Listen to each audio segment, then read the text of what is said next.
Welcome to the Prophecy Club, where we study and research Bible prophecy. Our topic tonight is the arrival of the Antichrist. Our speaker tonight is uniquely qualified in that he was raised in an Illuminati family for 20 years. He's also a seventh-generation witch. He attained the degree, third-degree witch, and for the last 18 years, he's been speaking out on it since he met Jesus. Will you help me welcome Doc Marquis?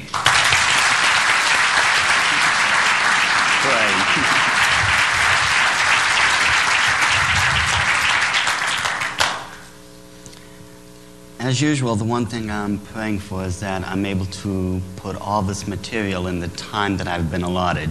So far, I haven't succeeded once. So if I start moving faster than light, it's only because I'm trying to get all this material in on time. And I'm praying that the camera people will bear with me because I'll be going back and forth to the screen constantly. Now, one of the most common questions people ask me is, how did I get in this mess to begin with? It wasn't my choice. I was raised in an Illuminati family. When I was 3 years old, this is where they brought me to a special ceremony in which I was dedicated to the cause of Lucifer. Now, this is not unusual because in other religions, you will see people bringing their children to their churches, their synagogues, wherever, to have them dedicated to God. In the occult world, they dedicate their children to Lucifer or to Satan, depending on which branch of the occult you're from. In my case, it was to Lucifer. For the next 10 years, I remained in what's known as the outer court. Now, this is best understood as the Illuminati's seminary training ground. This is where you're learning all the religious beliefs, the practices, the rites, the rituals, different spells, incantations, the 8 nights of human sacrifice, all the Sabbats, the Etzbats, so on and so forth. So by the time I was 13 years old, I was fully initiated as a member of the Illuminati. Towards the end of the ceremony, what they did, they brought forth a book that was made out of lamb's hide. They took a ceremonial knife called athame and they cut my arm wide open. I was passed a quilled feather and I had to dip it in my own blood and sign my occult name in this book. This book is known as the Book of the Dead, as opposed to what the Christian Bible calls what we have as the Lamb's Book of Life. If you're going to understand the occult, understand it in this way. Everything is based upon a reversal or a counterfeit principle straight from the scriptures. To this very day, Satan has never had an original idea, and let me tell you, he never will.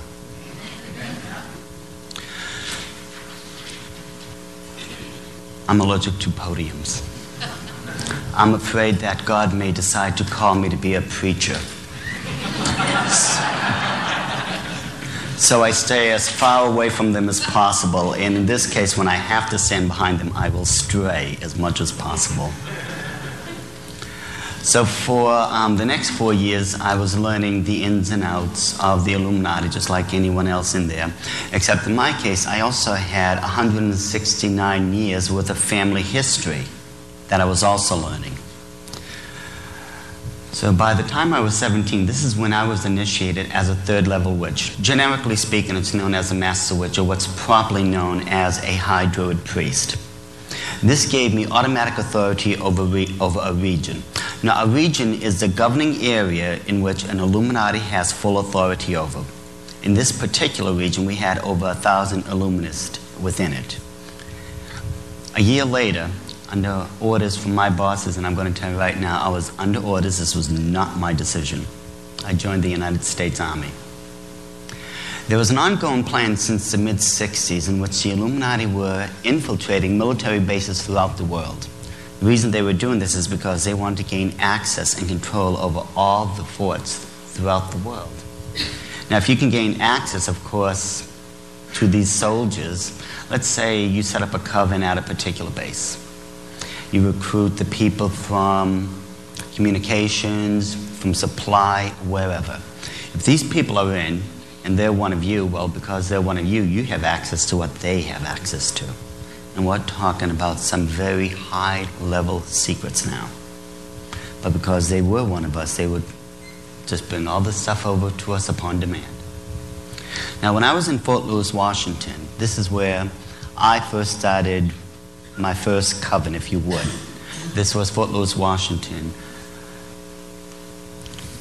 About 2 weeks after I got there, I had easily 20 people already recruited. Now, a couple of months into this, we already had at least 100 people at that point. I was basically walking down the street minding my own business when this associate stopped me. It wasn't anyone I really knew too well. It was just someone I happened to have bumped into every now and then. At the end of the conversation, he asked me what I thought was a very ridiculous question. Would you like to go to church with me on Sunday? Now remember, this person was an Illuminati witch. We practice the rites of human sacrifice 8 times a year. We stay in constant communication with demons. And he asked me, would I like to go to church with him on Sunday? Well, I can't repeat exactly what I said because of decency, but back then you can only imagine the way I said no. But I have to tell you, ladies and gentlemen, the truth is for the next 3 years, it was hell on earth. Because no matter where I went, no matter how far I went, and I went far, some born-again Christian had my name.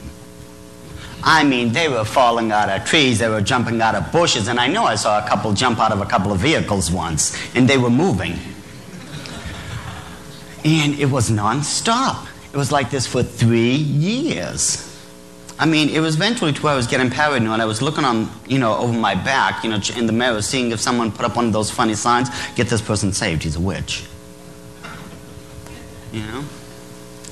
And because of time, I'm going to abbreviate this, but at the end of those 3 very long years, I saw what I was doing in light of what the Christians were telling me. So on April 15th, 1979, which happened to have been Resurrection Sunday then, I walked into a Christian church and I admitted I was a sold-out slave of Satan. But God be praised, for almost 18 years I've been a born-again child of the King.